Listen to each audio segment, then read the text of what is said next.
ഭാരതവും U എയുമായുള്ള ഉഭയകക്ഷി ബന്ധം നാൾക്കുനാൾ ശക്തമായിക്കൊണ്ടിരിക്കുകയാണെന്ന് യു എയിലെ ഇന്ത്യൻ സ്ഥാനപതി സുഞ്ജയ് സുധീർ കൂടുതൽ മേഖലകളിലേക്ക് ഇരു രാജ്യങ്ങളും തമ്മിലുള്ള സഹകരണം വ്യാപിപ്പിക്കുമെന്നും IIT ക്യാമ്പസിന് പിന്നാലെ ഭാരതത്തിലെ കൂടുതൽ ഉന്നത വിദ്യാഭ്യാസ സ്ഥാപനങ്ങളുടെ ക്യാമ്പസുകൾ യു എയിൽ തുടങ്ങുമെന്നും പ്രാദേശിക മാധ്യമത്തിന് നൽകിയ അഭിമുഖത്തിൽ അദ്ദേഹം പറഞ്ഞു. ഭാരതവും യു എയുമായുള്ള ഉഭയകക്ഷി ബന്ധം ശക്തമാകുന്നതിന്റെ തെളിവാണ് കഴിഞ്ഞ 1.5 വർഷത്തിനിടെ ഇരു രാജ്യങ്ങൾക്കിടയിലുണ്ടായ 6 ഉന്നതതല സന്ദർശനങ്ങളെന്ന് യു എയിലെ ഇന്ത്യൻ സ്ഥാനപതി സഞ്ജയ് സുധീർ ചൂണ്ടിക്കാട്ടി. ഒട്ടേറെ ചരിത്രപരമായ കരാറുകളാണ് ഇക്കാലയളവിൽ ഒപ്പുവെച്ചത്. ഇന്ത്യ യു എ ബന്ധത്തിലെ നാഴികക്കല്ലാണ് സെപ്പ കരാർ. ഒപ്പുവെച്ച് 1 വർഷത്തിനകം ഉഭയകക്ഷി വ്യാപാരം $85 ബില്യൺ എത്തി.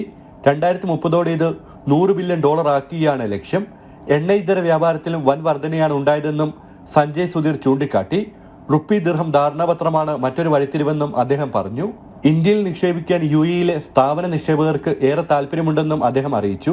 അബുദാബിയിലെ IIT ഡൽഹി ക്യാമ്പസിന് പിന്നാലെ ഇന്ത്യൻ ഇൻസ്റ്റിറ്റ്യൂട്ട് മാനേജ്മെന്റും ഇന്ത്യൻ ഇൻസ്റ്റിറ്റ്യൂട്ട് ഓഫ് ഫോറിൻ ട്രേഡും യു എയിൽ ക്യാമ്പസ് ആരംഭിക്കുമെന്നും അദ്ദേഹം അറിയിച്ചു. ആണവോർജം, ധ്രുവപ്രദേശങ്ങളിലെ പരിവേഷണം തുടങ്ങി വിവിധ മേഖലകളിൽ സഹകരണം വർദ്ധിപ്പിക്കാൻ അടുത്തിടെയാണ് ഇരു രാജ്യങ്ങളും ധാരണാപത്രം ഒപ്പുവെച്ചത്.